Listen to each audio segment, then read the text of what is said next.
Okay, we're ready to go. Let me get my guitar and then we can chant. I think we're ready, yeah.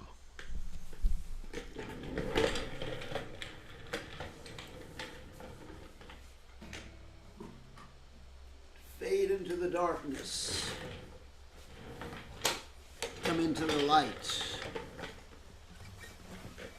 Krishna Surya Samamaya Andakara. Krishna is the light. Krishna is the sun.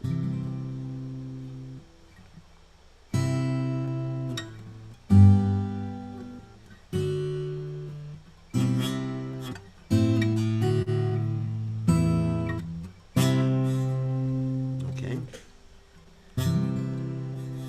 Jaya Radha Madhava Jaya Kunja Bihari Jaya Radha Madhava Jaya Kunja Bihari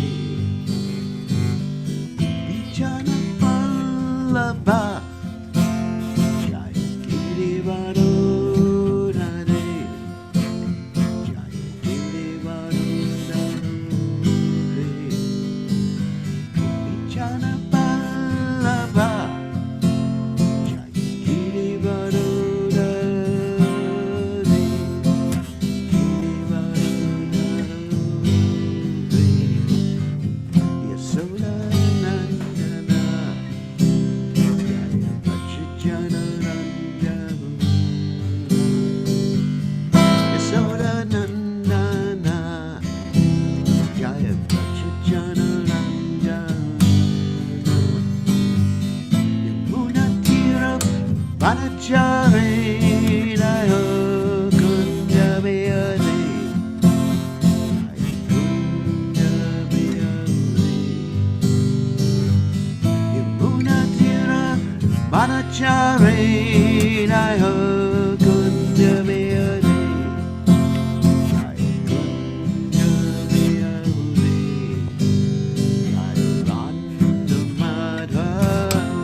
Jai Om Vishnupad Paramahamsa Victoria Ostapela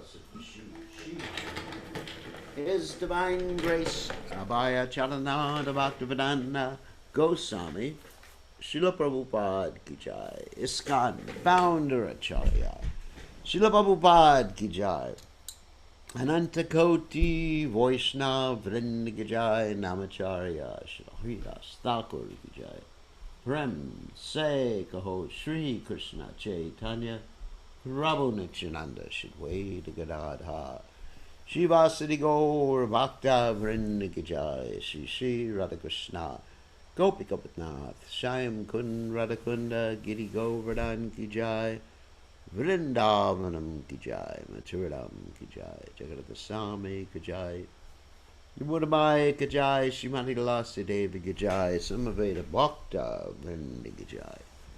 Gaur Premananda Hari Hari Ho. All glories the assembled devotees. All glories the assembled devotees. All glories the assembled devotees. All glories to Shri Guru and Gauranga.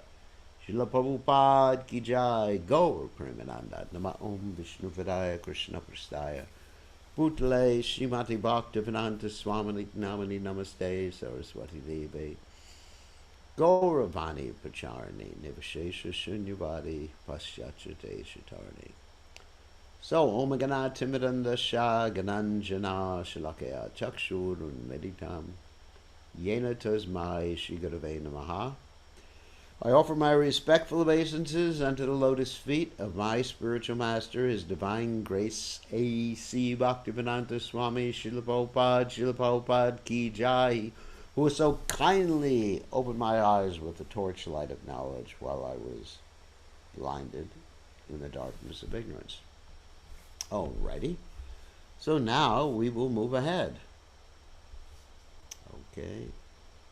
With the Caitanya Charitamrta. Jaya Jaya Sri Caitanya Jaya Nityananda Jaya Dvaita Chandra Jaya Gaur Bhakta Vrinda Jaya Jaya Sri Caitanya Jaya Nityananda Jaya Dvaita Chandra Jaya Gaur Bhakta Vrinda Jaya Jaya Sri Caitanya Jaya Nityananda, Jaya Dvaita Chandra, Jaya Gaur Bhakta Vrinda. Okay, so on that happy note, we're going to go ahead to chapter 14 of the Caitanya Charitamrta, beginning with text 23. And we're going to share the screen with all of you. And of course, this chapter is about the childhood pastimes of Sri Caitanya Mahaprabhu. Okay. Here we go.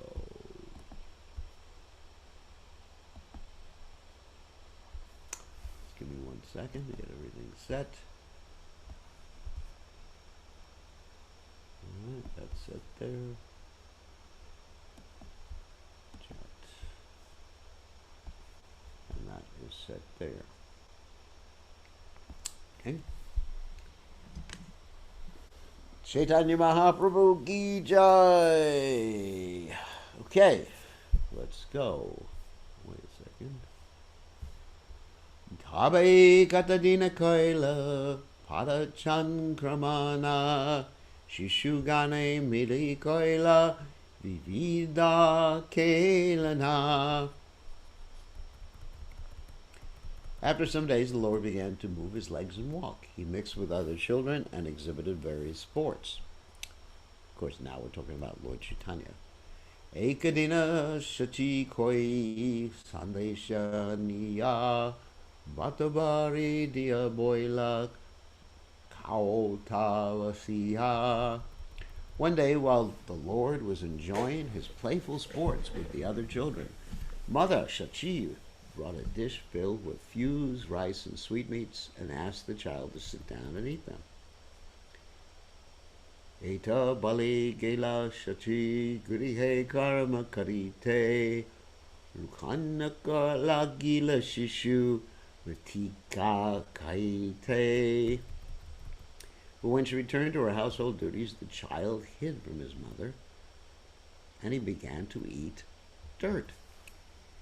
Deki Shachidana Lakari Hoya Hariha Matakari Lanyakari Mati Kene Koya. Seeing this, Mother Shachi hastily returned and exclaimed, "What is this? What is this?" She snatched the dirt from the hands of the Lord and inquired why he was eating it. Kandiya Balena Shishu Kene Kararosha Tumi Mati Kaite Dile Mora Kiva Dosha. Crying, the child inquired from his mother, "Why are you angry? You've already given me dirt to eat. What is my fault?" Kahi Sandesha Ana yateka matira vikara, eho mati seha mati ki veda vichara. Interesting. Fused rice, sweetmeats, and all other eatables are but transformations of dirt. This is dirt. That is dirt. Please consider. What is the difference between them? This, of course, is a Mayavada philosophy. It's something like Srila Bhaktisiddhanta Saraswati Thakur used to say when he was accosting a Mayavadi. He said, what is the difference between your shirt and a piece of cotton? Why don't you just wear a piece of cotton?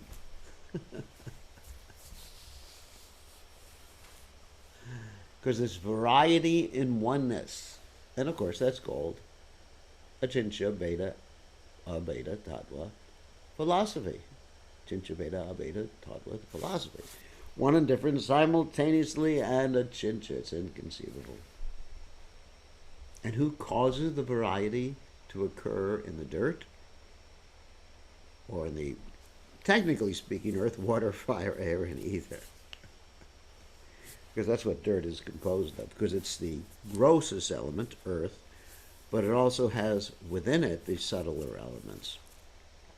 So who causes the transformations? Krishna.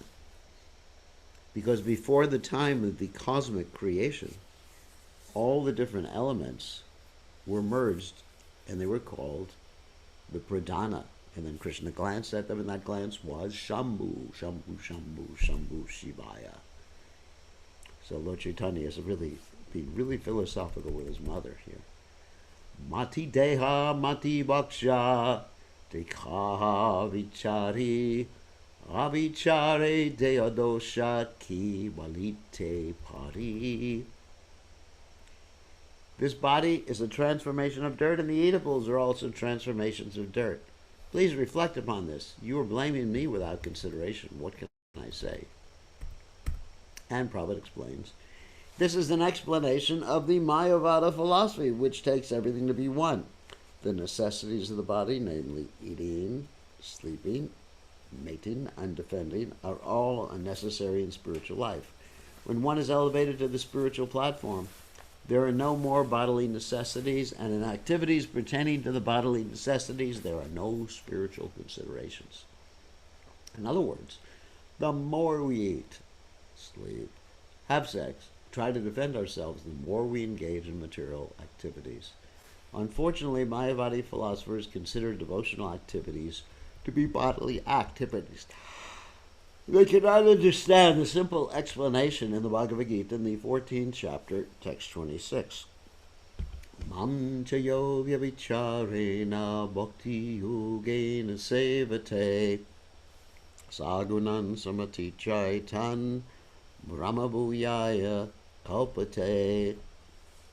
Anyone who engages in spiritual devotional service without motivation, that's avyabhicharena bhakti. Oh my God, pure devotional service. Rendering such service for the satisfaction of the Lord is immediately elevated to the spiritual platform, and all his activities are spiritual. Brahma Bhuyaya refers to Brahman, spiritual activities. Although Mayavada philosophers are very eager to merge into the Brahman effulgence, they have no Brahman activities. To a certain extent, they recommend Brahman activities, which for them means engagement in studying the Vedanta and Sankhya philosophies. But their interpretations are but dry speculation.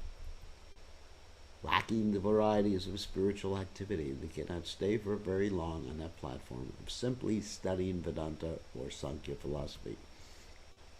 Life is meant for varieties of enjoyment.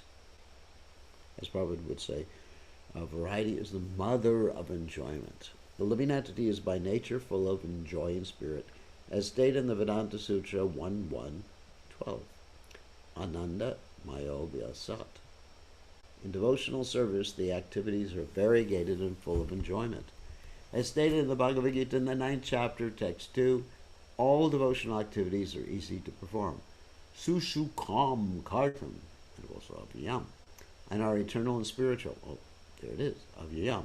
Since Mayavadi philosophers cannot understand this, they take it for granted that a devotee's activities of Shravanam, Kirtanam, Vishnu, Smaranam, Padasevanam, which means hearing, chanting, or remembering Lord Vishnu, and serving the lotus feet of Lord Vishnu, etc., from the 7th canto, 5th chapter, text 23, are all material and are therefore Maya, or illusion. They also consider Krishna's advent in this universe and his activities to be Maya. Therefore, because they consider everything Maya, they are known as Mayavadis. Everything is Maya. You're Maya, I'm Maya, God's Maya. So why are they doing any damn thing if they think everything's Maya? Why are they preaching? If everything's illusion, why preach? Actually, any activities performed favorably for the satisfaction of the Lord under the direction of the spiritual master are spiritual. But for a person to disregard the order of the spiritual master and act by concoction, accepting his nonsensical activities to be spiritual, is Maya.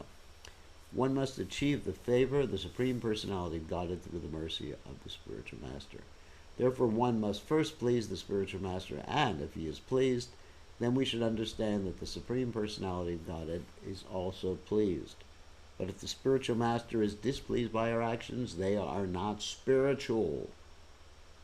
Pretty clear. Pretty clear. We repeat.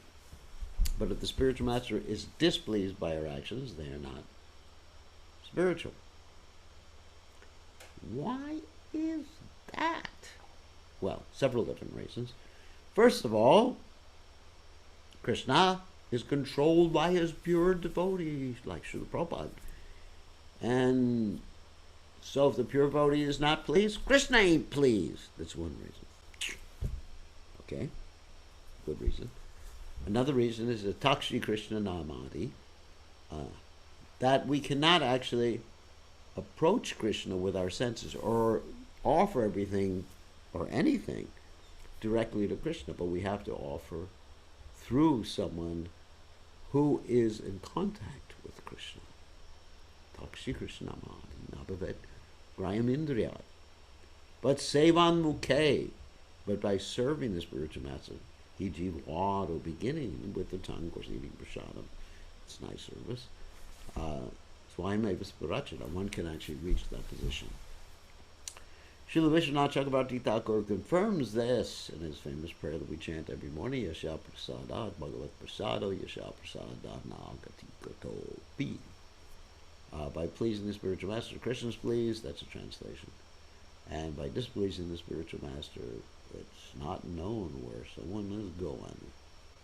In other words, Krishna is not pleased. Activities that please the spiritual master must be considered spiritual, and they should be accepted as satisfying to the Lord. Lord Chaitanya Mahaprabhu, as the supreme spiritual master, instructed his mother about the Mayavada philosophy by saying that the body is dirt and eatables are also dirt. He implied that everything is Maya. This is Mayavada philosophy. The philosophy of the Mayavadis is defective because it maintains that everything is Maya, but the nonsense they speak.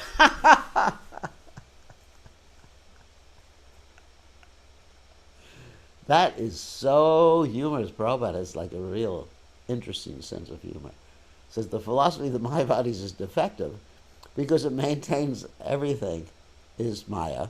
It means everything's illusion. But the Mayavadis say the nonsense they speak is not illusion. Self-contradictory, it's called. While saying that everything is Maya, the Mayavadi philosopher loses the opportunity of devotional service, and therefore his life is doomed. I know it's doomed. Sri Chaitanya Mahaprabhu therefore advised, Mayavadi Bhasya Shunile Haya Sarvanasha. That's from the Caitanya Caritamrta, the Madhya Lila 6th chapter, text 169. If one accepts the Mayavada philosophy, his advancement is doomed forever. So technically, Mayavadi Bhashya, that means the commentary, the Mayavadi commentary, here it's referred to the Vedanta Sutra, and specifically the commentary written by Sripad Shankaracharya called the Sari Arakya Vasha, then everything is lost. Shuni Lehaya Sarvanash, that means everything is lost. Pretty heavy statement. Text 30. Antareva smita shatri Lila tahare mati koite yana yoga ke shikala tore. Astonished that the child was speaking Mayavada philosophy, Mother Sachi replied, "Who has taught you this philosophical speculation that justifies eating dirt?" And in the philosophical discourse between the mother and son, when the son said that everything is one, as impersonalists say, the mother replied, "If everything is one, why do people in general not eat dirt, but eat food grains produced from the dirt?" Whoops, went a little too far. Mathira vigarana kaile deha pushti hoya mati kaile roga hoya deha yakshaya. Replying to the Mayavada idea of the child philosopher, Mother Sachi said, "My dear boy, if we eat dirt transformed into grain, our body is nourished and it becomes strong. But if we eat dirt in its crude state, the body becomes diseased instead of nourished, and thus it is destroyed." There's variety, Prabhu. Matira vikara kate pani bari ani. Mati pinde dariyabe shochiyaya pani. In a water pot, which is a transformation of dirt, we turn up the volume a little bit. Let's see. Oh, here's the volume. In the water pot, which is a transformation of dirt, I can bring water very easily. But if I poured water on a lump of dirt, the lump would soak up the water and my labor would be useless.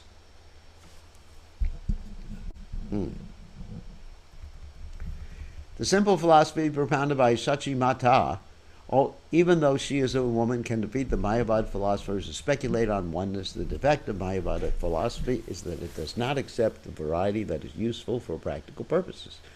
Sachi Mata gave the example that although an earthen pot and a lump of dirt are basically one, for practical purposes the water pot is useful, whereas the lump of dirt is useless.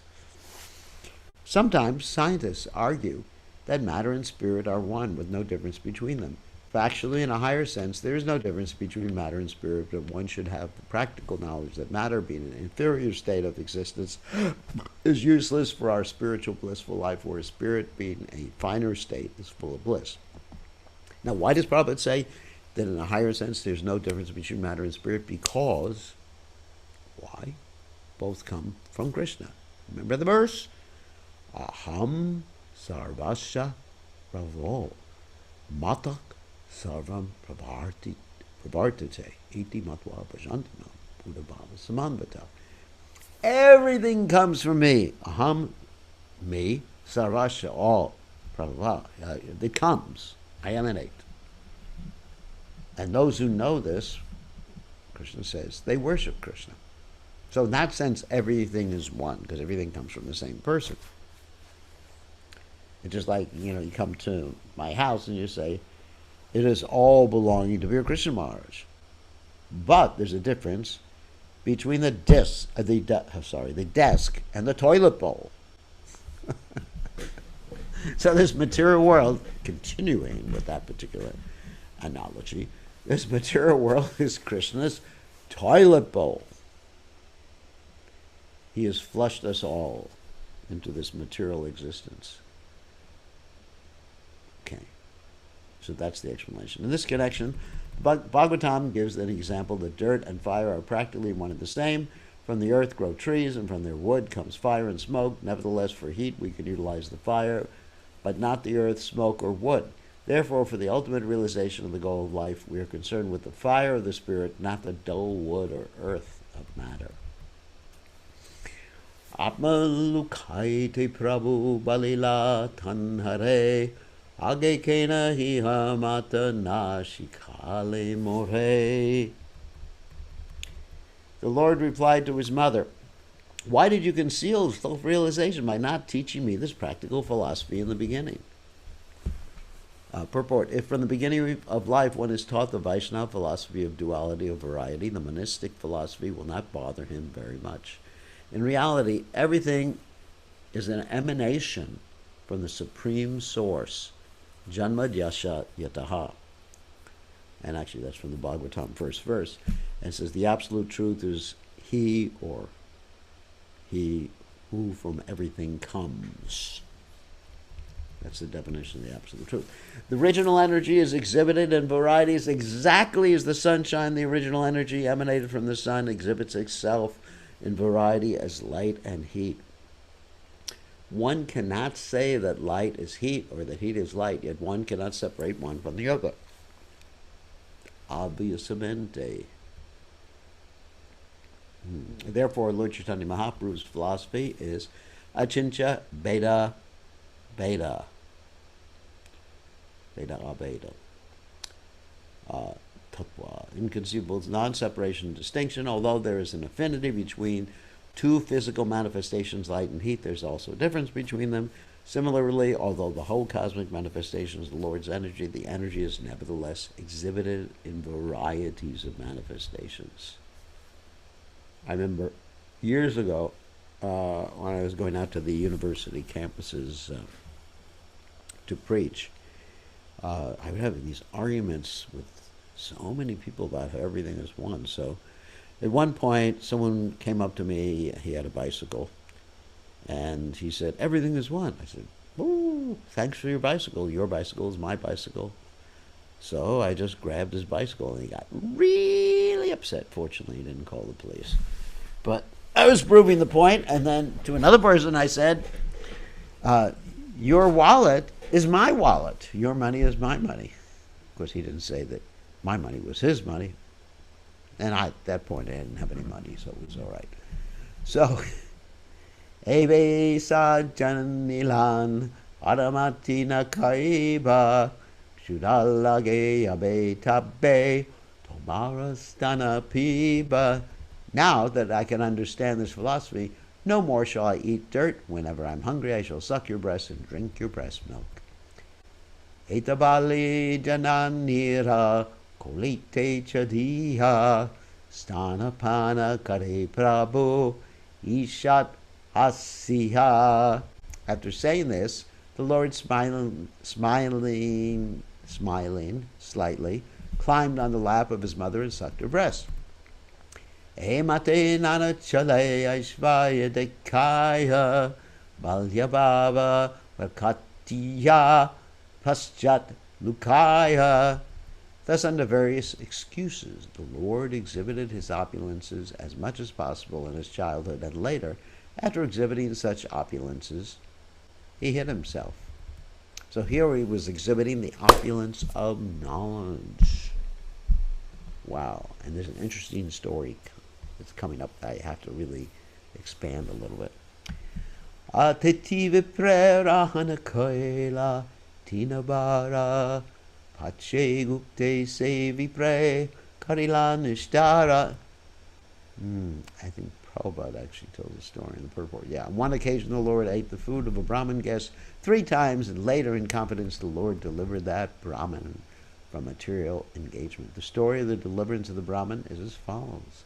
A Brahmin who was touring all over the country, traveling from one place of pilgrimage to another, reached Navadvip and became a guest in the house of Jagannatha Mishra. Jagannatha Mishra gave him all ingredients for cooking, and the Brahmana prepared his food. When the Brahmana was offering the food to Lord Vishnu in meditation, the child Nimai came before him and began to eat it, and because of this the Brahman thought his whole offering had been spoiled.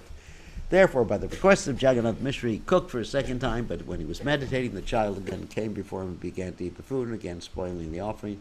By the request of Jagannath Mishra, the Brahman cooked for a third time, but for a third time the Lord came before him and began to eat the food, although the child had been locked within a room and everyone was sleeping because it was late at night.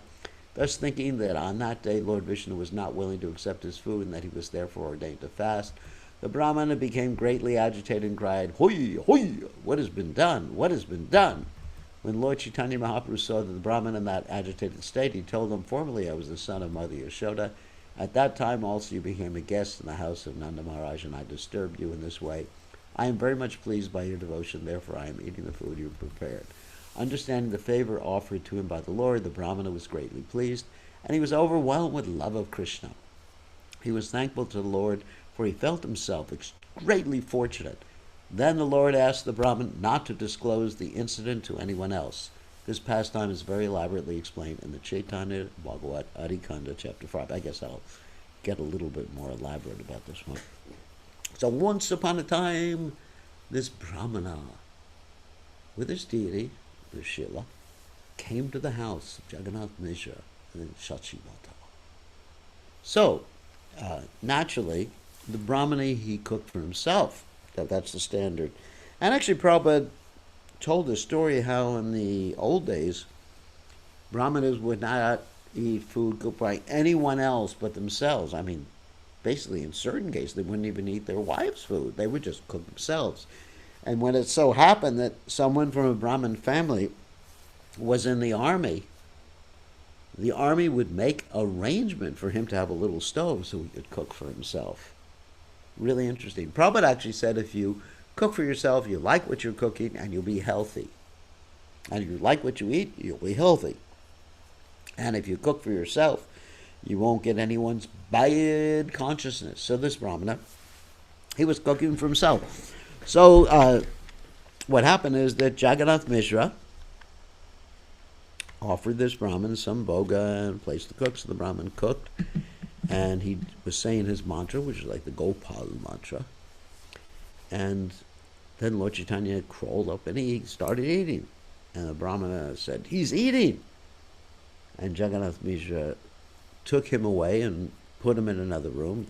Put Lord Chaitanya in another room. And the Brahman, naturally, if someone eats your offering before you offer it, it's not offerable and you're not supposed to eat it. I mean, in deity worship, there's so many strict rules like this. If you have someone look at the food with lust or smell it, then it's not offerable. It's really strict deity worship rule. So anyway, so then what happened is that they persuaded the Brahmana to cook again. They said, we locked him in his room. Don't worry about him right now. Brahmana cooked again, began the offering, and the Brahmana started screaming after Lord Chaitanya started eating from the altar. And he said he did it again. And Jagannath Mishra got so angry he was chasing after Lord Chaitanya, perhaps to spank him or whatever. And the Brahmana said, "Don't worry, this is the Lord's arrangement." This is actually a Brahmin's attitude. This is the Lord's arrangement. I'm not supposed to eat today. Okay. But then it got to be late at night, and Lord Chaitanya had taken rest. He's a little boy, he goes to sleep early. And the family convinced him, especially Vishwarup, Lord Chaitanya Mahaprabhu's brother, because if you don't treat a guest nicely, that's called atiti. Atiti means someone who comes without an appointment. He's supposed to be treated like what? Narayan, atiti Narayan, like God. So if you don't treat him nicely, then, wow, it's a great offense. It's against the culture. So what happened is that they convinced him to cook again, so he's cooking again. Everyone in the house is sleeping. Everyone in the house is sleeping. So then he goes ready to make the offering, rings the bell, whatever he does to make the offering, and then Lord Chaitanya comes and starts eating the offering. And the Brahmana, he says, "He has done it again." He starts screaming, but Lord Chaitanya's Yogamaya is so effective that everybody in the house is sleeping, and nobody wakes up. And Lord Chaitanya says to the Brahmin, "You're calling me, so I'm coming to eat. What do you want?" You say, come and eat, I'm eating. And then he reveals himself as the Supreme Personality of Godhead. And then the Brahmana gets into ecstasy and starts screaming in ecstasy, rubbing the rice all over his body. Oh. And then Lord Chaitanya said, do not reveal this to anyone. If you reveal this to anyone while I'm still here on the planet, you'll be ruined. And so, from that point forward, at least for the foreseeable future, the Brahmana remained there, and every day in the village, and every day came to see Lord Chaitanya Mahaprabhu. And that story was later on revealed in the Chaitanya Bhagavat. You can read about it; it's quite extensively described. And Murari Gupta describes this, and the Chaitanya Mangal, I believe, also describes this particular story. It's a beautiful story that proves that Lord Chaitanya is the Supreme Personality of Godhead, because he exhibited his form as the Supreme Personality of Godhead to this Brahman. Chore lana gela prabhuke bahira paya taraskande chari oila tare mulaya. In his childhood, the Lord was taken away by two thieves outside his home. The Lord, however, got up on the shoulders of the thieves, and while they were thinking they were safely carrying the child to rob his ornaments, the Lord misled them, and thus, instead of going to their own home, the thieves came back to the home of Jagannath Mishra. In his childhood, the Lord was profusely decorated with gold ornaments. Once upon a time, when the Lord was playing outside his house, two thieves passing on the street saw the opportunity to rob him. Therefore they took him on their shoulders, pleasing him by offering him some sweetmeats. The thieves thought they would carry the child to the forest, then kill him and take away the ornaments. The Lord, however, expanded his illusory energy upon the thieves, so much so that instead of carrying him to the forest, they came right back in front of his house. When they came before his house, they became afraid, because everyone from the house of Jagannath Mishra and all the inhabitants of that quarter were busy searching for the child. Therefore the thieves, thinking it dangerous to remain, went away and left him. The child was brought within the house and given to Mother Sachi, who was in great anxiety, and she became satisfied. This incident is also very elaborately explained in the Adi Kanda of the Chaitanya Bhagavat, 3rd chapter. In other words, they were carrying him off to what they thought was their hideout. And instead, the Lord bewildered them, so they came back to the Lord's house. And the residents of the Lord's house, including Mother Sachi and Jagannath Mishra, they wanted to reward these thieves.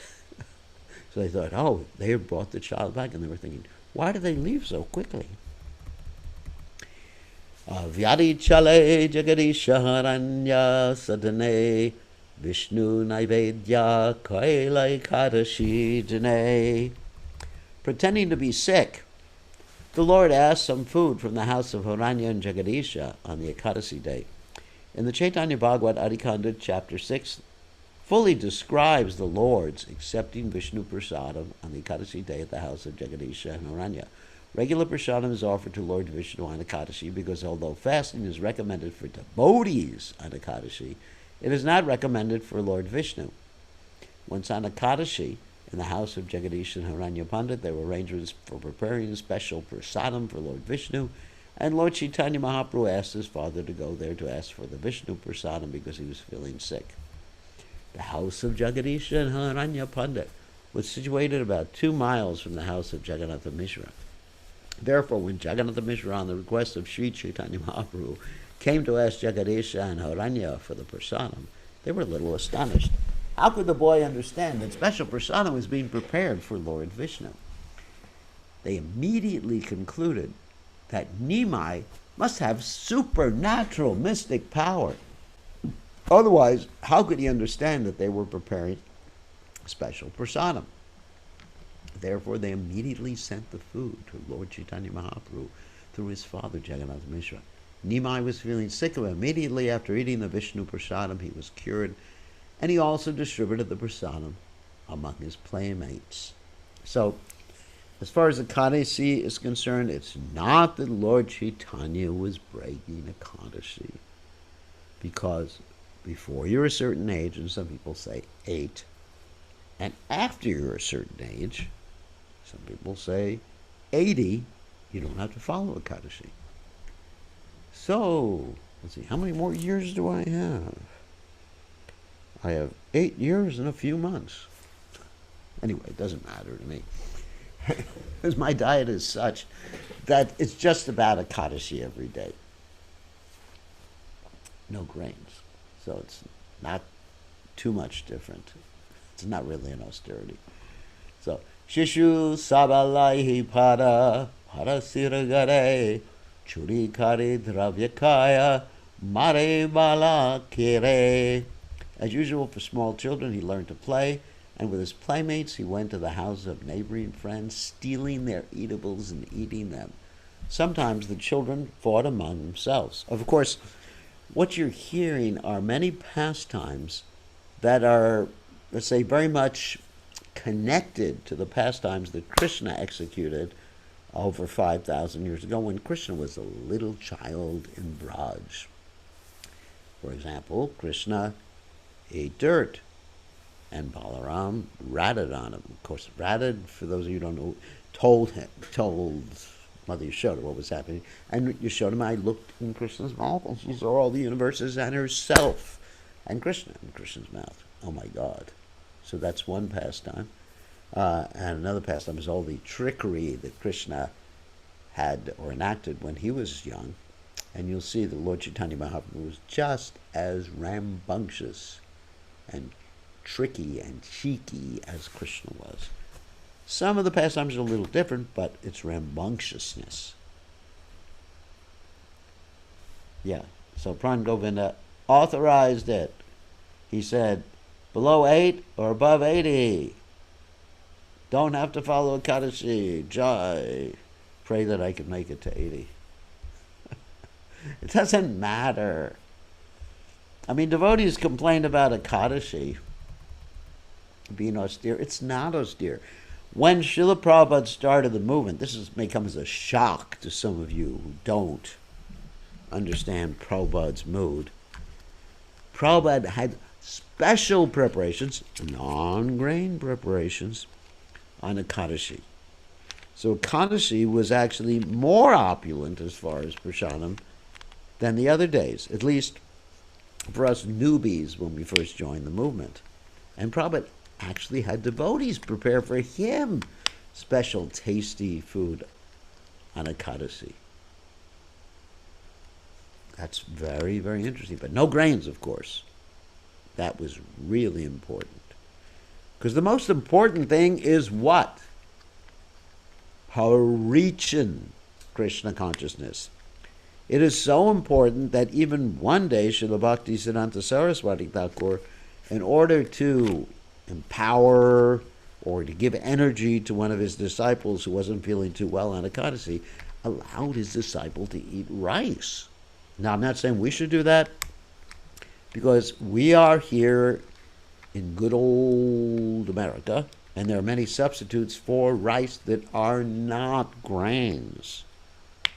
There is quinoa, there is kasha, and there's a number of other things. But in Bengal, without rice, it's as good as not eating at all. That's just the standard of Bengal. So Bhaktisiddhanta Saraswati Thakur, by doing this, showed really what our priorities should be. It's interesting, devotees oftentimes don't understand Srila Prabhupada's priorities. We've been talking about this. Actually, today we had a whole discussion that I basically led about Srila Prabhupada's priorities. Now, there's one interesting statement. Utility is the principle. Now, that doesn't mean the utility is, or utility manifests all of our principles in devotional service.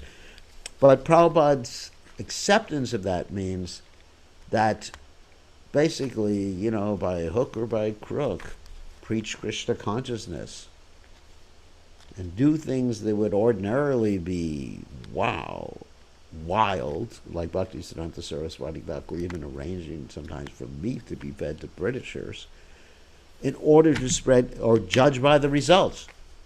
Palena parichiyate. So if you're doing something, you're so strict and you're worshiping your Shila and everything, and the deities in the temple are neglected, and no preaching is going on, no one's joining the Hare Krishna movement, but you're a strict Brahmin, woo, then you're not understanding the principle, which is to bring people to Krishna consciousness. So that's the whole point. So many times I find people follow Ekadasi in the technical, ritualistic way very strictly. In other words, they stay up all night, they don't drink, they don't eat. I'm not saying there's anything wrong with that. No, there's nothing wrong with that. If you don't have anything else to do, go ahead, my blessings. And then the next day they are sleeping the whole day. Or they're getting sick or something like that. So if you can do something on Ekadasi to bring people to Krishna consciousness, and if you're giving up eating or giving up sleeping or neglecting some bodily ordinary activity will minimize that preaching, then that's not the meaning of Ekadasi. The meaning of Ekadasi is to increase the hearing and chanting, especially to increase the hearing and chanting amongst those who are not Krishna conscious, preaching. And that is Srila Bhaktisiddhanta Saraswati Thakur's mission. Now, otherwise, yes, if you're just in a holy place and there's no one to talk to except for meditating on your navel, then at that particular point, sure, stay up all night, just chant and everything. And actually, you should do that. Chant more rounds. 3 lakhs of rounds if you want. That's wonderful. That's simply wonderful. But if there's some conditioned souls to be brought to Krishna and they're being neglected by your austerities, that is not what our acharyas want. So we have to really judge things by priorities. What's a higher priority? Just like I was talking to someone the other day. They said, we want to worship, a Shalagram Shila in our house. And, Prabhupada sometimes recommends that. So, but my response was that Prabhupada said, for someone who lives close to the temple, they should help with the temple worship. Now, if you're living like 100 miles away from the temple, sure, make your own temple, invite people to come, give them prasadam and everything. Wonderful. Wonderful, simply wonderful. So, of course, I have my Govardhan Shila. Someone might say, well, you have Govardhan Shila. You're in a temple. You rascal Maharaj. You're a hypocrite. No, because I travel. Or I will travel and have traveled, as that TV show is called, Have Dunda Will Travel. If any of you remember that TV show. Anyway, so, yeah, for traveling sannyasis, they can have a Shila that they offer to or something like that. That's fine.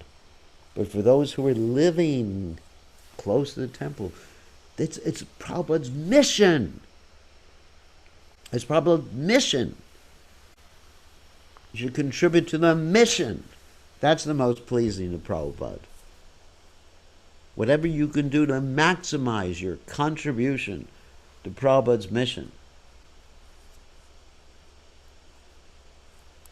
Yes, there's that quote that I think must have been Pran Govinda sent to me.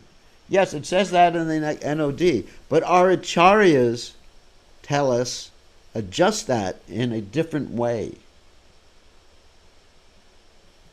Yes, we should minimize other things. Like on Ekadasi, I don't look at the news. Minimize that. And I try to chant extra rounds on Ekadasi. I have nothing else to do. I chant 64 rounds on Ekadasi. But nowadays, with the advent of Zoom, conference calls are going on 24 hours a day because we have to keep up with people in other parts of the world. So sometimes my conference calls begin at 5 o'clock in the morning. Oh my God. And sometimes They go just like right before this class began, up to the very second this class began, I had another conference call. So I've serviced the Prabhupada's mission. So if you were to say to Prabhupada, it's a Kadasi, I'll do some service for you tomorrow, Prabhupada would say, you wascal. I know it's rascal. And so Prabhupada, the way Prabhupada, why don't we just do things the way Prabhupada did? Yeah, you can have quotes, but Prabhupada's our acharya. How do you know priorities? By Prabhupada. We know our priorities by Prabhupada. I remember it's interesting, like we were just discussing this, like on, it's interesting, like on some fast days, Prabhupada would say, you should fast to the evening on a particular day. We're not talking about Gorpanima, because Prabhupada always fasted to the evening. We're talking about Ram Navami. And then Prabhupada never fasted until the evening. He always distributed prasadam to the devotees. And also, I was with Prabhupada on Janmastamis. And on Janmashtami you're supposed to have an Ekadashi feast at midnight. So devotees, one particular place, they were preparing an Ekadashi feast. Or, just like boiled potatoes. And then Prabhupada said, what's prasadam like at midnight? Prabhupada asked like at 9 o'clock at night. And he said, boiled potatoes. And Prabhupada said, no, they should have a big feast, regular feast. Go out there and cook it immediately. And all the boys, oh my God, what are we going to do? It was already 9 o'clock at night. They ran outside, got their pots and pans, and cooked a gigantic feast with cranes. And Prabhupada ordered us to do that on Janmashtami night. So, he's our acharya. I do things generally. I mean, obviously, time, place, and circumstance, we have to do certain things to preach, but the mood, I try my best to follow the mood of Prabhupada in my own personal life. So on Ekadashi, if I had no preaching and I could just sit all day long, turn my computer off, and say goodbye, cruel world, then it would be one thing. As much as I'd like to turn my computer off, goodbye, cruel world, but Krishna doesn't allow me to do that. That's the point, to serve Prabhupada's mission. So we had that discussion this morning. I know I'm going on a little too long. We had that discussion this morning as far as, we're talking about Vaishnavi Diksha Gurus. What's the best thing for bringing people to Krishna consciousness? Because you could make Shastric arguments on both sides. Different shloks for different folks, as they say. You can make Shastric arguments on both sides. Yeah, I can just pick my own favorite slokas or quotes from Prabhupada and prove my point. You can prove your point. But what's better for accomplishing? What would please Prabhupada more?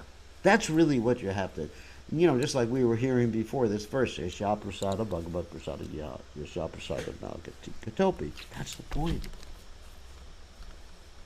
You can say to Prabhupada, like on Chaturmasha, you can grow a big beard on Chaturmasha. But Prabhupada thought that was Chaturmas. In other words, it didn't please Prabhupada. Even though it's there in the Shastras, you're not supposed to shave. You're not supposed to cut your nails. You're supposed to eat with your hands behind your back like a ducky. But we don't do that. So many injunctions. But what's applicable and what's not applicable has to be understood through Srila Prabhupada's example. Example is more important than precept. So sometimes when Prabhupada is saying something in the Shastra, he's giving the technical understanding. But when Prabhupada does something, it's how to apply, what is the priority in applying Shastra conjunction. It's really important for the devotees to understand. So I know I preached to you all too long. So let us take some questions. Give me 1 second and I will unmute you all. We got a lot of ritualism in our movement now.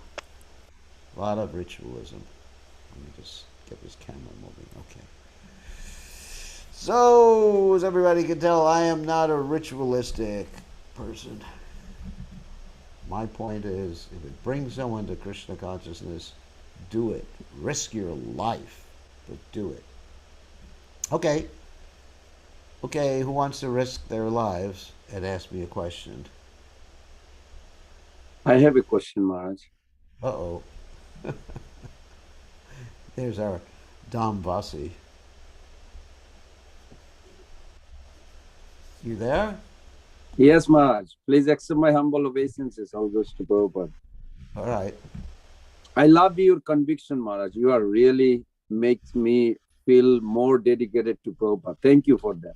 I do appreciate a lot. Thank you. So, what's the question? Maharaj, now yesterday you read these 32 bodily symptoms of a great personality. How do you explain for I a had 30. I had all the bodily symptoms of a great person. No, I don't have any of this. You just said yesterday you had all 32 bodily symptoms of No, a I great mean, person. yesterday you have explained about I Lord know. Chaitanya. I'm just making a joke based on what you just said. You are really funny, Maharaj. I love you. All right. Okay. So So, what? how do you determine that Varahadev or Matsya, they don't have 32 bodily symptoms? These are for human beings. I see. For fish, there's different bodily symptoms,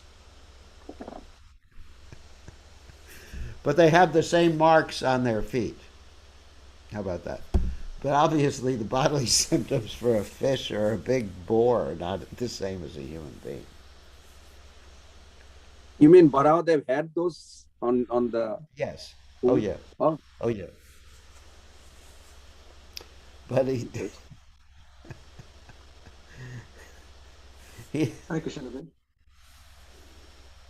oh Rishikesh. Hare Krishna, Gurudev. My obeisance is, You're uh, asking a question? Yeah. yes, Gurudev. I understood that, all the pastimes of the Lord are conducted through Yoga Maya, internal potency. That is Yes. our understanding. So Yeah. all these demons like Putana, Bakasur, all these big, big demons, they were also part of the Yoga Maya or they were part of the external No, potency. some of them were actually demons. Putana is a little bit different. She was Bali Maharaj's sister, who was very upset when Bhamana Dev took everything away from Bali Maharaj, her brother.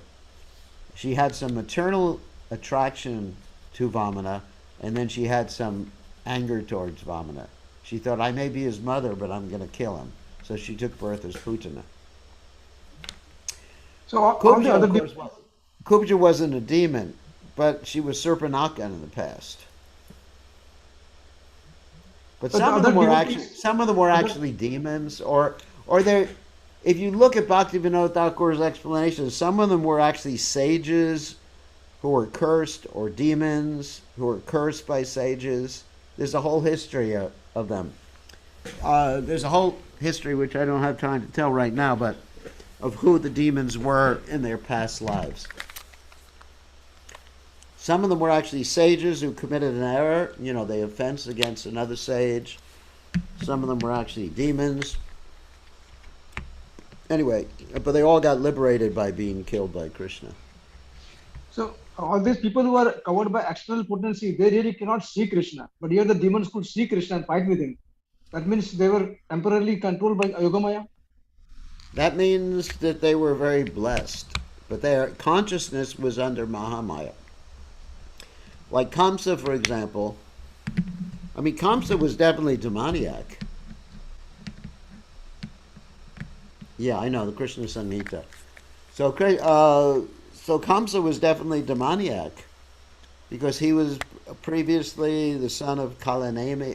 Kalanemi. He was Kalanemi. Sorry, he was Kalanemi, the grandson of Hiranyakashipu. Got cursed by Hiranyakashipu previously. Uh, anyway, so there. Oh, no, he wasn't. I'm sorry, I got it all wrong. Oh, no, no. Previously, Kamsa was Kalanemi. Sorry, was Kalanemi a demon? It's this. His children actually were the Shadgarvas. Anyway, sorry, I got it reversed. But previously, Kamsa was Kalanemi, so he was actually a demon. Yeah, he was actually really a demon. So how we could see Krishna? How did he see Krishna? That's Krishna's special mercy. You'll have to ask him. Of course, he also got cursed. That's another thing. When people get cursed, sometimes in the Vedic literatures, that curse ends up as a benediction. Like Manigriva Nalakuvara were cursed by Narada Muni because they were standing naked. And they became trees, and that was a benediction because they got a chance to see Krishna in the courtyard of Nanda Maharaj. So there's always a backstory to everything, why a particular demon got blessed like that. If you read like Bhaktivinoda Thakur's Krishna Samhita, in which he describes the demons in their past lives, you'll see that when they were cursed by sages, they got the blessing at the same time of being able to see Krishna. Oh, it's amazing. Agasur got a Sarup, the same form as Narayana. It's Yeah, amazing. I mean, there's all sorts of stories. Let me look up my stories right now. I have them right here. Uh, Wait a second. I'll tell you some of them, which are really interesting. Demons, demons, demons. Okay, here we go. Let me look up demons on my computer. Demons for demons. Here we go. Demons. Da, da, da.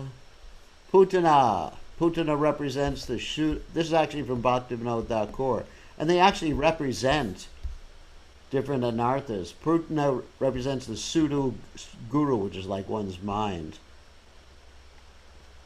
Kamsa represents empiricism. Let's get to the Shakatashura was a demon, the son of Hiranyaksha named Utkacha. He went to the hermitage of Lomasa Muni, broke some trees there, and he was cursed to become bodiless. And he fell at the Muni's feet and begged for mercy. The Muni told him in the next Manvantara he would be touched by the foot of the Lord and would be liberated. So the backstory of many of these personalities is they were actually cursed. I'm not going to go through them all. They were actually cursed by great sages, and as a result, that curse was a benediction so they could associate with the Lord in their next lives. Thank you, So Gurudev. Thank you. it's not just an ordinary demon. It's not just like, that Donald Trump is going to get to see Krishna in his next life. Maybe he will. Actually, he will, because he arranged for a Rath Yatra carts to be constructed in New York many years ago. That's true. So when you go back to the spiritual world, you see someone with like reddish hair or something like that, and married to a Slovenian gopi, then you'll understand that that's him. But he'll be nice there. All right, who else has a question? You got 3 minutes left to ask questions. Pran Govinda, you have any more questions? No? Maharaj. Yes, Maharaj. Okay. So Maharaj, the question I have that today you just read, that in a higher sense, the matter and spirit both are same because they are originating from the Krishna. Krishna, yeah. So in origin, actually, there is no matter. That's right. So from that angle, it is all It's all same. one. Krishna's energy is one, and he has it act as matter or spirit. Just like Prabhupada, you know the example Prabhupada gave of an electrician. He said electricity is Yes, one, and you yes. can use it to heat or you can use it to cool. But it's all the electricity is the same energy. How's that sound? Maharaj, I have a one just comment on that 37 text that you read about this Brahmana. Yeah. And I like the way you say that you always have to have a reference. And I have a reference for that. That's a Kanva Muni. You had a god brother in Mayapur. He was taking care of the landscaping in my time, early 80s. His name Yeah. was, well, Bhavananda Maharaj used to call him Kanva, but his name is not Kanva, it's Kanna. Kanva Muni. Yes. So that Brahmana is the Kanna Muni. He used to come Mother Jashoda's house every Dadoshi day. And Ah, I have the book here, Vaishnav Tosani's. it's very nice. Kanva Muni was the one who used to come. Yes. That's very nice. He was a And Gopal worshipper. Bal I'm Gopal. there. I'm there in the Mahabharata. I was Duryodhana's main assistant.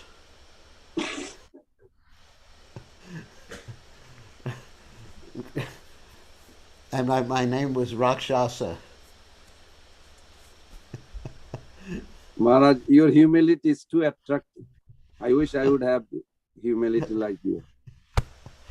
All right. Anyway, thank you for that. So all glories to Prabhupada. We'll see everybody tomorrow, same time, same station. Haribol.